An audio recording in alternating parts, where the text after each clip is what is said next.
여러분 안녕하세요. 여러분들과 함께 네이버 블로그를 학습하게 된 강사 조교연입니다. 이번 시간은 13번째 시간으로 블로그 관리하기를 학습해 봅시다. 자, 우리가 계속해서 블로그의 글쓰기 도구 요소들을 사용해서 다양하게 포스팅을 하고 있습니다. 하나의 포스팅을 작업하는 데만 해도 다양한 글쓰기 도구 요소들을 모두 다 활용할 수 있고, 얼마나 이 글쓰기 도구를 잘 활용하느냐에 따라 얼마나 보기가 좋고 내용이 확실히 드러나는지를 결정할 수가 있게 됩니다. 텍스트를 통해 글꼴, 또 크기, 그 밖에 굵게 하기, 이탈릭체, 언더바, 그 다음에 중간에 선, 점, 박스를 설정할 수 있고, 각 요소의 왼쪽 정렬, 가운데 정렬, 우측 정렬, 양쪽 정렬을 설정할 수 있습니다. 또한 따옴표 표시를 통해서 인용구를 설정할 수 있고, 또 머리글을 크게 설정하거나 각주와 미주처럼 위에 아래에 작은 글씨로 넣어줄 수도 있습니다. 기본적으로 텍스트로 내용을 적게 된다면 굉장히 딱딱하고 재미없는 형태의 텍스트 더미가 될 텐데요. 여기에 조금 더 풍성하게 이제 설명을 도와줄 수 있는 요소가 바로 사진이죠. 사진을 통해 나의 디바이스에 있는, 나의 기기에 있는 저장된 사진을 업로드할 수 있을 뿐 아니라 인터넷상에 있는 사진을 복사하여 붙여넣기를 할 수도 있고, 인터넷상에 있는 사진의 주소를 복사해서 붙여넣어 사진을 가져올 수도 있습니다. 또 드래그 앤 드롭으로 사진을 옆으로 붙일 수도 있죠. 가져온 이미지의 정렬을 역시 변경하거나 작거나 큰 이미지를 화면에 꽉 차게 만들 수도 있고, 그리고 이미지의 사이즈를 임의로 변경도 할 수 있고, 사진의 액자를 만들어줄 수도 있습니다. 또한 중간중간 스티커를 넣어 감정을 전달해주는 요소로 다른 블로거들이 가장 많이 쓰는 방법 중에 하나입니다. 또한 요소를 더 풍성하게 만들기 위해 인터넷에 있는 동영상을 링크를 걸어서 바로 내 블로그에서 뜰 수 있도록, 스트리밍 될 수 있도록 동영상을 링크시킬 수도 있고요. 또 장소가 필요할 경우, 만약 전시나 공연에 대한 블로그를 작성해서 장소가 필요할 경우에는 장소 글쓰기 도구 요소를 활용하여 맵을 넣어줄 수도 있습니다. 또 주소를 넣어줄 수도 있고요. 그리고 문단마다 또는 각기 다른 주제로 전환될 때마다 구분선을 넣어서 글이 복잡하지 않고 가독성이 좋도록 도와줄 수도 있고, 인용구를 통해서 강조할 요소를 여러 가지 모양으로 돋보이게 해줄 수 있습니다. 링크는 외부 요소를 링크시킬 때, 그런데 그 내용을 다 가져오지는 못하고 원하시는 사용자가 그것을 클릭해서 다른 페이지로 이동할 수 있도록 안내해주는 길잡이 같은 것인데요. 주소창에 있는 주소를 복사해서 붙여넣으면 링크 주소와 사이트 이름과 사이트 소개, 그리고 사이트의 대표 이미지가 표현되는 구조입니다. 파일을 간단히 첨부해 줄 수도 있고요. 또한 필요에 따라 일정도 추가할 수 있고, 또 표를 사용하여 내용을 간결히 정리할 수도 있습니다. 이 과정에서 엑셀에 있는 내용도 복사해서 표로 붙여넣기가 가능해지고요. 또한 사진을 검색하여서 웹상에 있는 사진을 유료로 또는 무료로 사용할 수 있는 그런 도구들이 바로 글쓰기 도구 안에 있습니다. 이것을 다양하게 여러분들이 활용하면서 한번 포스팅을 해보세요.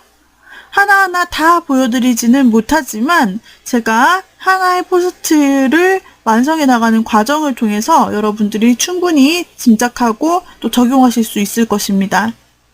여러분들께서 실제로 작성해 보셔야 이 포스팅 작업이 여러분의 것이 될 수 있겠죠. 네, 이렇게 해서 여러 개의 글들을 최대한 많이 일단은 만들어 놓으세요. 일단 분류에 상관없이 여러 개의 글을 만들게 되면 목록을 볼 수 있고, 글 관리를 통해 글을 관리하는 방법을 여러분들이 실습하실 수 있습니다.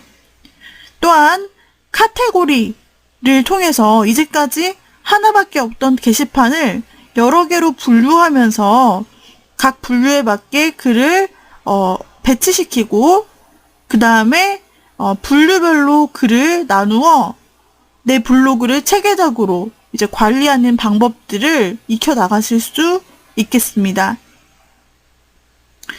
이 블로그에는 지금까지 우리가 계속 포스팅했던 형태 이런 게시판 형태가 있고요. 그 다음에 낙서장 형태가 있습니다. 두 개는 차이점이 있고 또한 사진첩 형태로 사진 중심으로 이미지 중심으로 올릴 수 있는 형태 이와 같이 다양한 형태의 그 카테고리들을 여러분들이 앞으로 추가해 주실 수가 있는데요. 우리가 이런 부분들을 하나씩 단계별로 알아보는 시간을 갖도록 할 것입니다. 자, 그러면 다시 블로그로 돌아가 이어서 실습해보는 시간 갖도록 하겠습니다. 자, 이렇게 해서 제가 몇 개의 포스트를 같은 과정을 거쳐서 조금 더 작성을 해보았습니다. 목록 열기라는 부분을 열어보시면 제가 작성한 글이 5개 기준으로 이렇게 나타나 있습니다. 자, 내용을 살펴보게 되면 이와 같이 제가 작성한 글들이 나타나고 있습니다. 또 다른 글을 제가 클릭해서 이와 같이 확인을 해줄 수도 있겠죠. 네, 모두 다 직접 PC를 통해서 제가 직접 작성한 글이고요. 또 몇 가지는 제 이웃이 작성한 블로그를 스크랩해서 이와 같이 가져온 내용도 있습니다. 자, 이웃이 작성한 글 이외에도 우리가 검색을 통해 웹페이지를 돌아다니다가 특정 흥미있는 블로그를 발견할 수도 있습니다. 자, 검색 결과 저는 제가 관심이 있는 소재를 가진 그런 블로그 포스트를 발견을 했어요. 그래서 이 글에 대해서 공감하고 또 이것을 저의 블로그에 스크랩해오고 싶습니다. 자, 그럴 때는 하단에 있는 공유 기능을 역시 사용할 수 있죠. 여기서 블로그 보내기 단추를 눌러줍니다. 사용자가 블로그 보내기를 허용했기 때문에 저는 이 스크랩을 통해서 포스트를 공유할 수가 있습니다. 여기서 코멘트를 추가하셔도 되고 또는 생략하셔도 되는데요.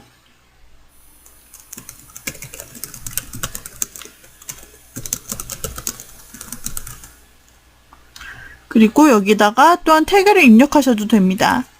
예를 들어 이와 같이 입력하고 블로그 게시판의 설정 후 공개 설정과 댓글 설정을 하여서 확인을 눌러줍니다. 자, 다시 한번 저의 블로그로 돌아가 블로그를 새로 고침해 보도록 하겠습니다.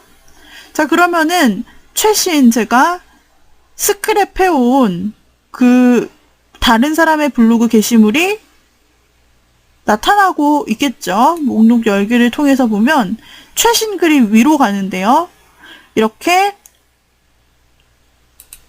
제가 스크랩해 온 최신 글이 이와 같이 저의 게시물 안에 들어있는 것을 확인할 수 있고 이와 같이 내용을 스크랩할 수 있게 허용을 해주었기 때문에 내용 또한 저의 블로그 안에서 볼 수 있습니다. 다만 스크랩해 온 글은 공유라는 앞에 말 제목이 붙게 되고 그리고 출처 그래서 타이틀과 작성자분 이름과 링크가 이와 같이 나타나게 되는 것을 확인할 수 있습니다.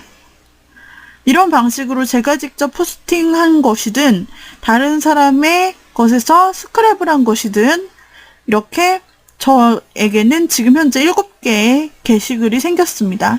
그리고 원 작성자가 검색 비허용을 했다면 그것은 제가 마음대로 바꿀 수는 없는 것입니다.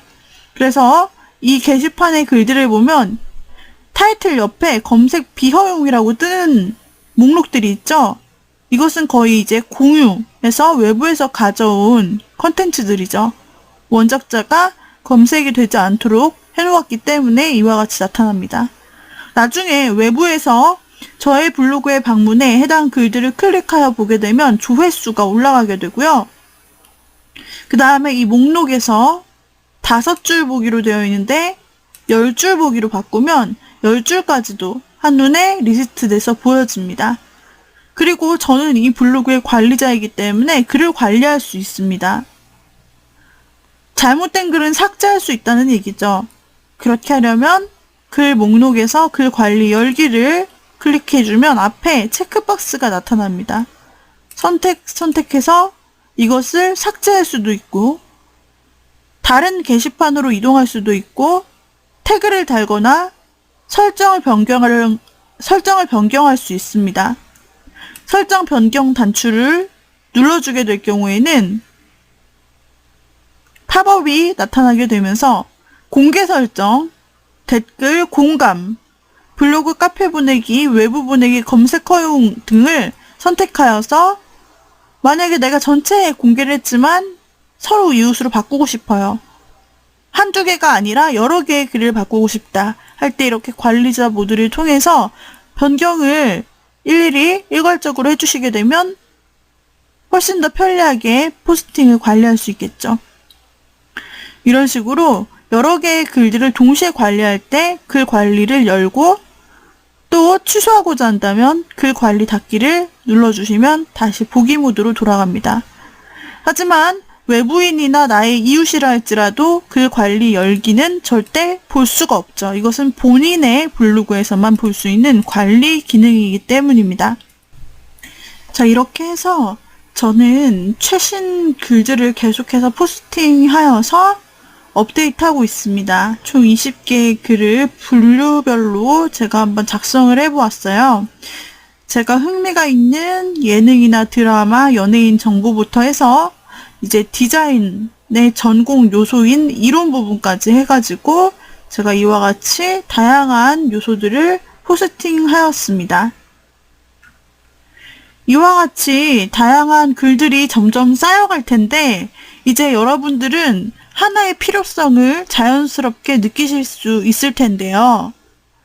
바로 하나의 게시판에 모든 요소를 다 넣을 수 없다라는 사실을 깨닫게 될 것입니다. 그러면서 카테고리를 나누어 주어야겠구나 라는 필요성을 느끼시게 될 거예요.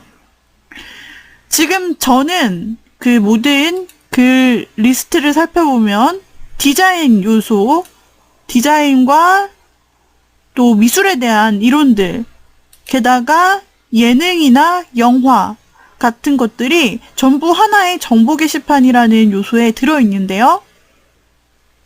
이렇게 되면 나중에 글이 쌓이면 쌓일수록 내가 원하는 게시물을 찾아보기가 힘들 것입니다. 그래서 이제는 우리가 좌측에 있는 카테고리를 사용해서 이제 다양한 게시판을 만들고 용도에 맞게 글들을 옮겨주는 글 관리, 카테고리 관리 작업을 해야 한다는 것입니다. 자, 저처럼 이렇게 포스트가 많지 않은 분들은 여러분들께서 하나하나 틈이 날 때마다 만드시면서 여러 개의 포스팅이 될 수 있도록 쌓아가시면 됩니다. 지금 몇 개 없으시더라도 상관없이 카테고리 학습을 따라 하시면 됩니다. 자, 글의 카테고리를 만들기에 앞서서 우리가 계속해서 포스팅을 하면서 만나게 되는 글꼴, 이 글자로 인한 디자인인 타이포그래피에 대해서 디자인 상식 두 번째 파트로 저희가 알아보도록 하겠습니다. 첫 번째 파트는 색상이었다면 두 번째로 그만큼 많이 다뤄지고 여러분들이 알아두시면 앞으로 블로그를 제작하실 때, 포스팅을 또 꾸미실 때 여러분들께서 많이 사용하실 수 있는 개념이 바로 타이포그래피입니다. 글자를 활용한 디자인이라고 쉽게 이해하실 수 있겠습니다. 타이포그래피란 글자를 의미하는 그리스어인 타이포와 이미지 표현 기법을 의미하는 그래피의 합성어인데요. 원래 활판 인쇄술과 관련해 글자를 조판 디자인한다는 의미였지만 이제 미디어가 확장되면서 그 의미는 점차 확대되고 있습니다. 좁은 의미에서는 문자를 이용한 디자인 또는 조판 기술을 뜻하지만 넓은 의미에서는 글꼴 디자인과 레터링, 판짜기를 비롯해 편집 디자인, 레이아웃 등과 거의 동급으로 사용이 됩니다.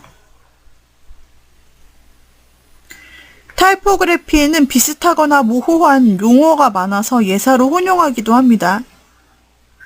글자는 레터, 글꼴은 레터폼, 활자는 타이포, 이렇게 약간의 차이는 있지만 모두 다 글자의 모양을 의미하는 것입니다. 서체는 타입페이스, 글자체는 레터 스타일, 활자체는 타입페이스, 캐릭터 세트, 이렇게 한 벌 전체에 공통적으로 나타난 스타일을 뜻하며 타이포그래피를 완성시키는 데 필요한 글자의 집합체를 바로 폰트라고 합니다. 이렇게 폰트의 개념이 등장하기 시작하는 것이죠. 서체는 각각의 글꼴뿐 아니라 글꼴끼리 같은 체계와 비율을 공유하기 때문에 기울기나 너비, 두께 등을 안정적으로 바꿀 수 있습니다. 이것을 타입 패밀리라고 합니다. 서체의 굵기로는 라이트와 볼드, 얇은 굵기와 굵은 굵기를 어떻게 사용하느냐에 따라서 다르게 보일 수 있습니다. 또한 기울어진 서체, 이탈릭체를 사용할 수 있고요. 필기체에 가까운 형태로 기울어지면서 사용되는 서체를 이탈릭체라고 하고 우리가 사용하는 블로그 웹 에디터에도 이 서체를 이렇게 이탈릭체로 기울임체로 변경할 수 있는 기능이 있죠. 서체가 기울어졌을 때는 다른 느낌을 주며 대체로 운동감과 그리고 긴장감을 나타내기 때문에 텍스트를 강조할 때 주로 사용을 할 수가 있습니다.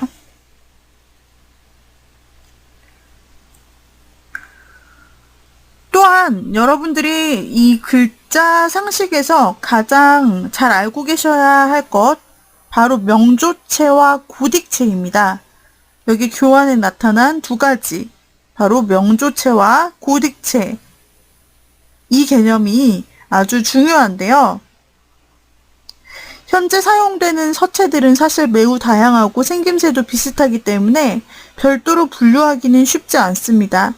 그런데 굳이 분류하자면 역사적인 발달 과정에 근거한 궁서체나 반포체 같은 일반적인 분류 체계를 사용합니다. 이제 디지털 폰트의 사용함에 있어서 한글 디지털 폰트는 형태적으로 크게 명조체와 고딕체로 나뉘고 구조적으로는 네모꼴과 탈네모꼴로 구분합니다. 명조와 고딕은 한국식으로 풀이하면 바탕체와 도둠체라고 할 수 있습니다. 그런데 학문적으로는 세리프와 산세리프라고 표현합니다. 세리프는 명조체와 고딕체를 구분짓는 요소로 서체의 획 아래 또는 위에 나 있는 삐침을 말합니다. 바탕체, 궁서체, 타임 뉴 로만 같은 서체가 대표적이고요. 반대로 산세리프의 산은 프랑스어로 없다를 의미하고 세리프가 없는 서체를 말합니다. 대표적인 서체로는 도둠체, 굴림체, 아리알체 등이 있습니다. 이 두 종의 가독성을 테스트한 결과 동서양을 막론하고 세리프가 더 읽기 편하다는 결과가 나온 바 있습니다. 실제로 동서양의 인쇄물을 보면 본문 서체 대부분이 세리프 계열인 것을 알 수 있습니다. 하지만 세리프가 너무 강하면 오히려 가독성을 해칠 수도 있고 또 컨셉에 따라 서체의 선택도 달라져야 되기 때문에 무조건 명조 계열을 사용할 필요는 없습니다. 잡지나 브로셔 같은 편집물에서는 고딕 계열도 많이 사용을 합니다. 또 한글 글자이든 영문 글자이든 대부분 세리프체가 산세리프보다 작게 보입니다. 그렇기 때문에 두 종류의 서체를 동시에 사용할 경우에는 물리적으로 똑같은 크기에 맞추기보다는 시각적으로 서체가 같아 보이도록 맞춰야 좋습니다. 예를 들어 명조체를 10포인트로 사용했다면 도둠체는 9포인트 정도로 명조체보다 작게 사용하는 것이죠.